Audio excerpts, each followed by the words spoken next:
Kat at Cohost with another quick tip for you today. We have Brandon at Wackadoo BBQ. He is a competitive barbecuer, and he is doing a flank steak for us today. Because of all the equipment involved, he is at home and recorded his own video.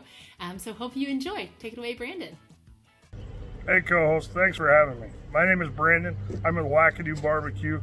I'm out of the Arlington, Stanwood area, and I do competition cooking and catering. What we're good at is steaks right now. Last year we placed 22nd in the world, which was a huge feat when we traveled down to Fort Worth, Texas, and cooked against some of the best steak cookers in the world. It was fun. It was a whole day adventure. It was 90 degrees, hot, but it was an awesome cook. We had a blast. So today I'm going to teach you a little bit about how to cook a flank steak. What we do is we marinate our flank steak for a couple hours, grill it, get a medium rare. It's amazing. So today I picked up a couple flank steaks from QFC, local store out of Stanwood. They had them on sale. So I'm going to teach you how to trim them, how to marinate, how to grill. So let's do the whole walkthrough. So flank steak, as you can see, looks like a big tongue.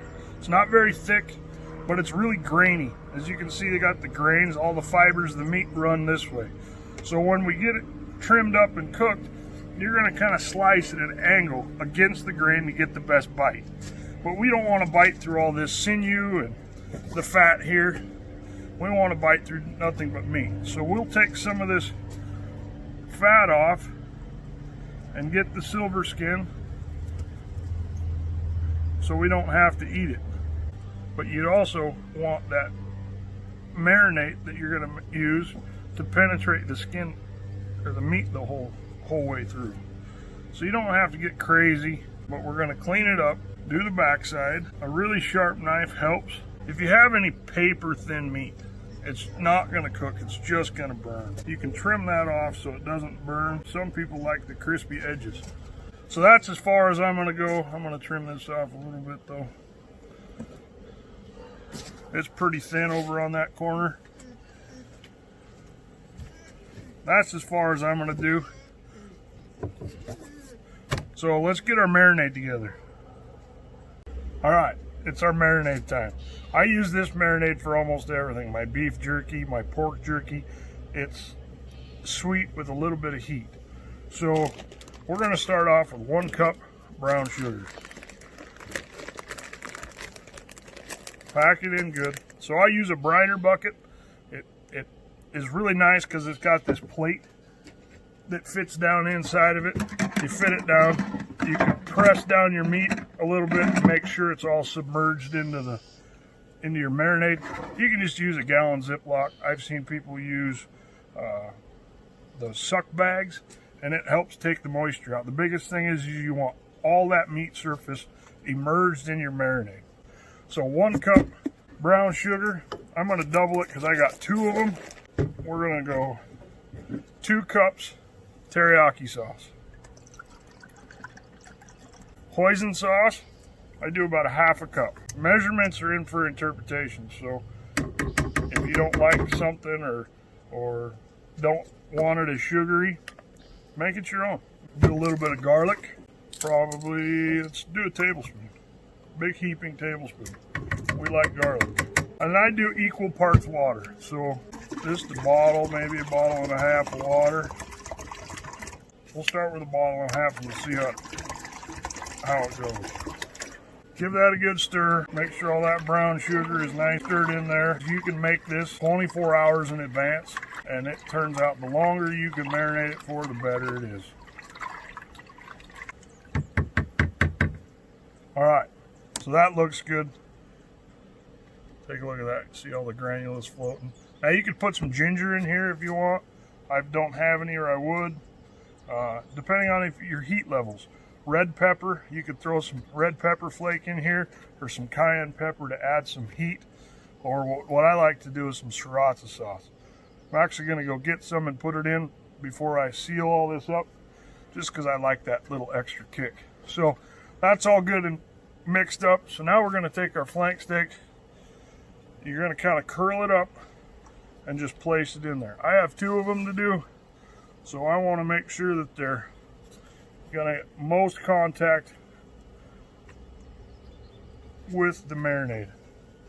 Now this is where you kind of see all my meat is not quite done in there yet. So I'm gonna add a little bit more water just to get max amount of meat in there.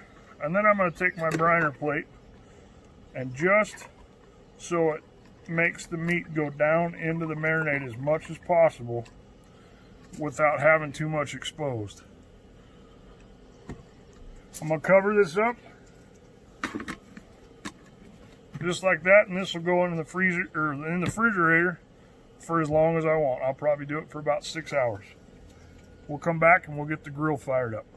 All right, we got the grill fired up. It's rolling about 250. So no matter what kind of equipment you have at home, because nobody has the same thing. I run a pellet rig. It's called a Yoder. It's the YS 1500. It's a big thing, but not everybody has one. So use what you have. And the way I like to do it is I start it low and I put some smoke to it. If you have a gas grill, you can put some smoke to it through burning some chips in a pouch or get an amazing smoke tube. Just adds that depth of flavor. So what we're gonna do is throw them on. You're gonna shoot for like an internal temp of about 110, anywhere between 105 and 110. Then we're gonna pull them off and crank the temp up to about 400 degrees and sear the outside. You'll get that nice crust on the outside. So let's throw these things on. Got our briner bucket.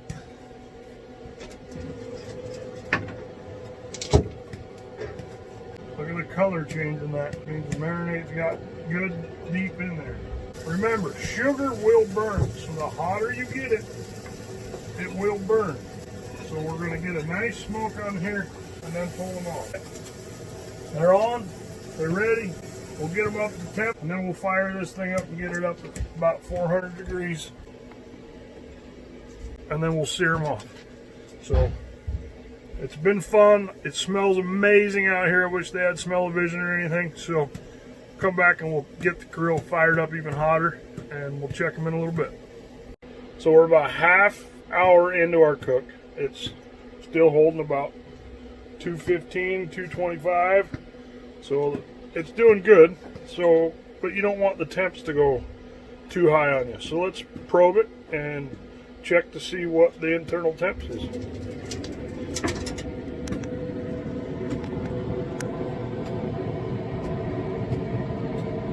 So that one's reading about 95. The skinnier one is about 107.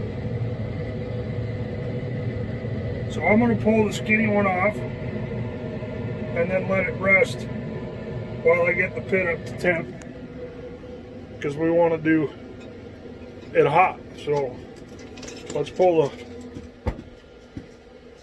the small one off. So we pulled the small one off. This is where it sits. It looks good. Still real flimsy, real juicy still. So we're going to cover it up just in some aluminum foil. You want to keep the heat in it, but you don't want it to cook anymore. So we're just going to cover it up just like that.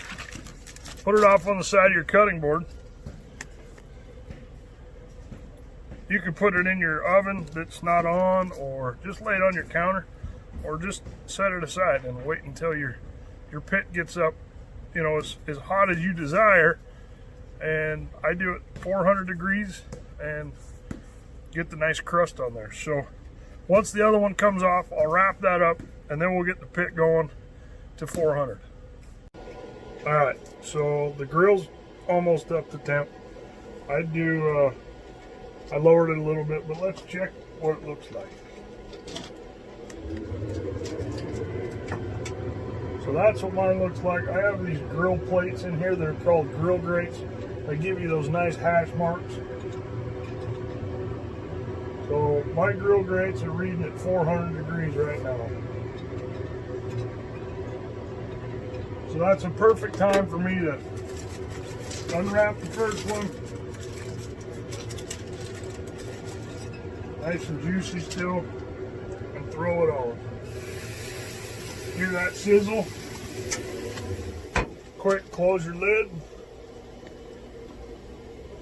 I count to, you know, give it a minute. Let it get that nice crust on there. Then we'll pick it up, we'll turn it. You turn it about 60 degrees, 90 degrees. Get those nice cross hatch marks on there.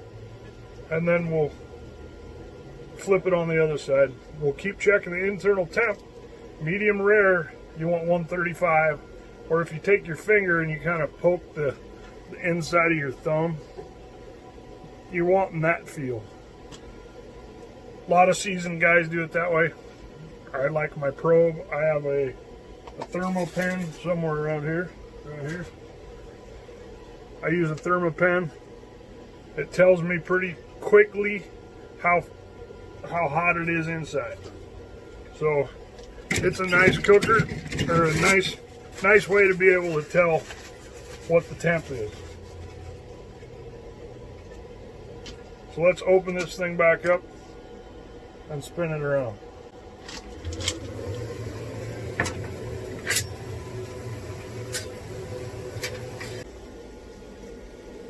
Okay, we'll wait for another minute or so, and then we'll flip it over, and we'll look exactly what those hash marks are. You can't go wrong with any grill you do. Any grill you have is going to get hot enough to give a good sear on it. You don't want to burn it. Remember, that marinade was made of sugar. Sugar burns at a low temperature.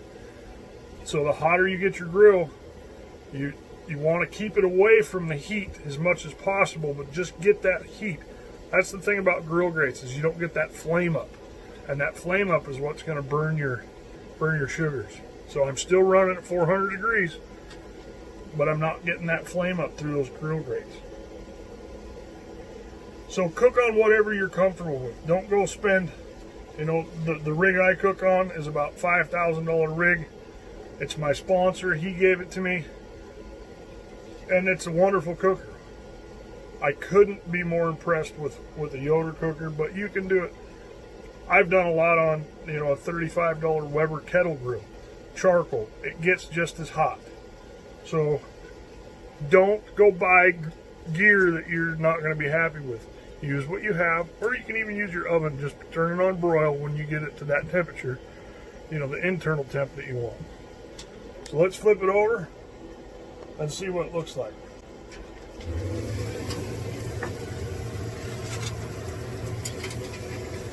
Another minute or so, I'll turn it, and when I do my final turn, then I start checking the internal temp to make sure that I'm at, you know, 135. So 135 is what you want for medium rare. Some people like it rare. If you like it rare, pull it off. If you like it more done, keep cooking.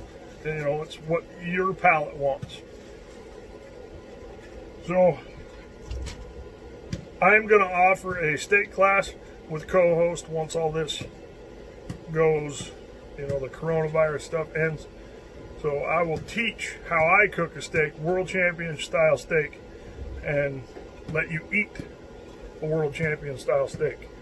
So look for that on the Cohost website and on her schedule that she puts out. Let's flip this thing over and check it again.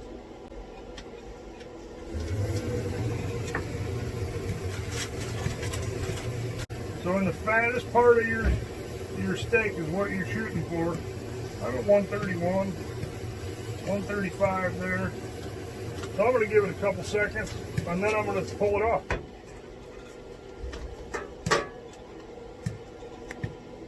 One of the hardest things ever to do when you're cooking a steak.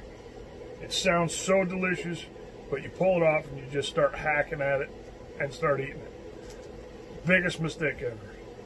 Pull your steak off or whatever you're cooking and let it rest for at least 15 to 20 minutes. You let those fibers relax and you let that juice soak back into the meat. So when we get done and pull it off, I'm just going to tin it back up in the same foil I had, and then I'm going to cook the other one, and then we'll come back when I'm done all cooking and we'll slice and we'll try it out. It's going to be amazing. All right, let's pull this thing off.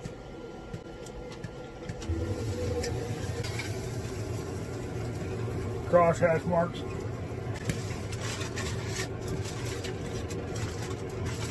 I know it smells amazing over here. So we're going to throw this on our cutting board, let it relax, and then I'm going to throw the other one on. We'll see in a little bit for the slice. All right, we've let our flank steak rest. Now let's take a look at them.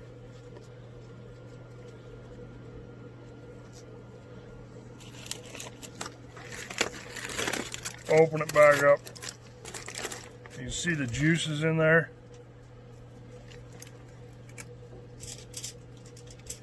Just drips off. Look at that. That's all delicious flavor. Never get rid of your juice. So, like I was saying when I was trimming it, your grains. So you can see what your grains run this way. You always want to slice against the grain. You get the best bite. So when you're slicing flank steak, you don't want to go straight up and down. You want to hold your knife at like a 45-degree angle, and you want thin slices. Look at that. Look at the juice just run out of that thing. Thin slice. Pulls right apart. All right, my favorite part of everything. Let's test it out.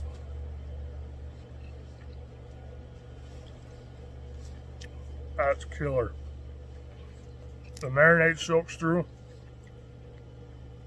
You can taste the marinade. Like I said, the longer you leave that marinade soaking in there, the stronger that flavor is going to get. But man, that's killer. And that only had about a 5-hour soak. I would have liked to do it longer, but man, I was hungry. So you can't go wrong with flank steak. You can't go wrong with just experimenting on the grill. This is your basic, easiest cut of meat to probably cook.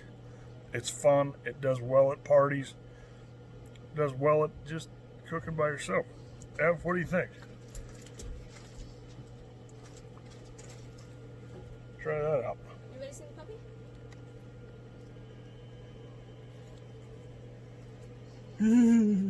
That's good. That's good stuff, isn't it? Mm-hmm.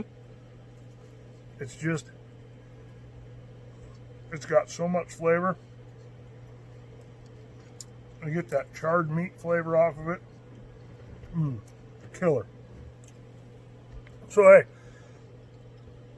check us out at Cohost. Check us out at Wackadoo BBQ, Instagram, Facebook. I'm going to try to do a steak class, provided all this corona stuff gets over. So enjoy, grill on, have fun, and feed your family.